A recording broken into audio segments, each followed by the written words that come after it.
Hi everyone, this is Katie from the Montshire. This is Cardboard Creations Week for the Montshire at Home series. So we missed you at the museum for Cardboard City, but we want to bring Cardboard City to your house. And so this year for Cardboard City, we thought, let's give you a challenge of designing a building, a block, or a whole world for something that you love.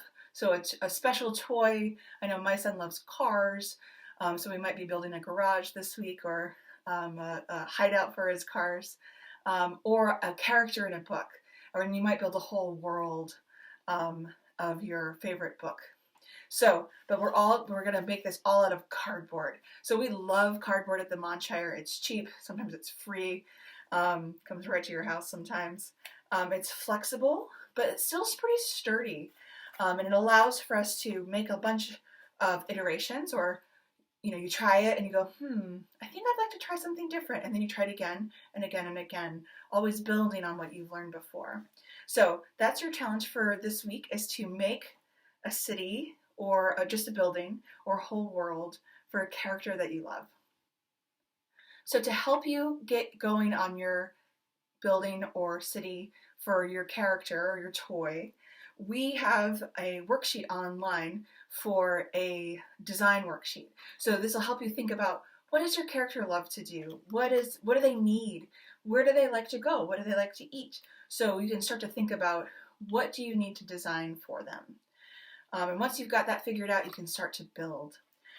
So I just wanted to go over a few different tips and tricks with cardboard with you. And so again, cardboard, we've got it all over the place. It's coming to our house pretty much every day. Cardboard you can cut with scissors. If you need a stronger knife, then you definitely want to check with a grown-up. They may have a utility knife that they can maybe help you use. But always, always, always check with your grown-up to see what surface you can cut on. I always like to have another piece of cardboard on top of the surface that I'm cutting on, so that I don't scratch up my table. One big technique that we'll use throughout the week is called scoring, or just scratching through one layer but not cutting all the way through. So let me show you one way to do that. So here's my piece of cardboard that I'm going to score. And then you can take your scissors and open them and very carefully push down all the way through. And then what it'll do is give you a really nice sharp corner. So if you wanted to make this be the edge, the corner of your building, it's a really nice way to bend your cardboard down. So that's scoring. Another thing about cardboard I'd like to show you is that we all know that cardboard has those bendy corrugates inside. And if I was to draw the direction of those corrugates, they're going like this.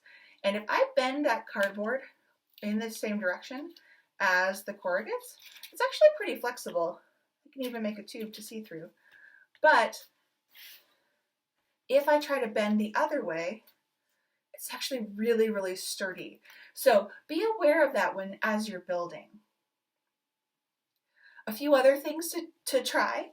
So you can take your cardboard, and you can remember those corrugates that we talked about before, those little ridges that are on the inside of your cardboard. If you peel away, and so I've started to peel away that top layer of cardboard, you end up revealing those cords, and sometimes it all comes off in one layer, sometimes it takes a couple of tries.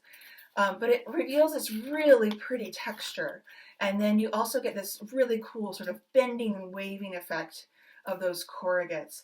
And then if you're thinking about a house, maybe you have some of those corrugates and you start to like overlay them, and maybe it starts to look a little bit like a sort of a tin roof or something.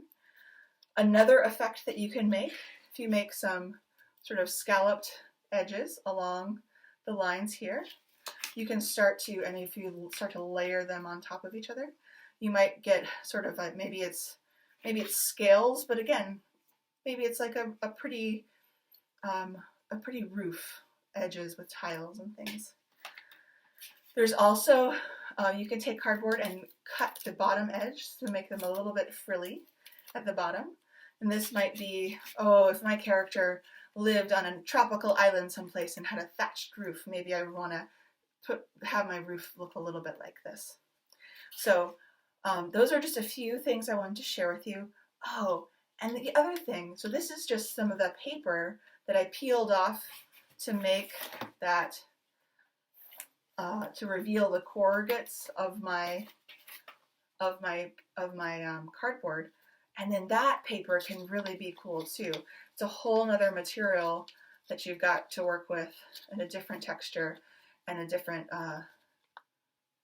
just a sort of different feel to it. So we hope that this was helpful. Again, we'll link a worksheet for a design worksheet to help you think about what kind of building or hideout or world do you want to make for your character or your favorite toy. And also a link to some really great ideas about some of these tips and tricks of how to work with cardboard. So we hope you have a lot of fun this week building your worlds, your buildings, and please share what you make, and we'll see you again soon.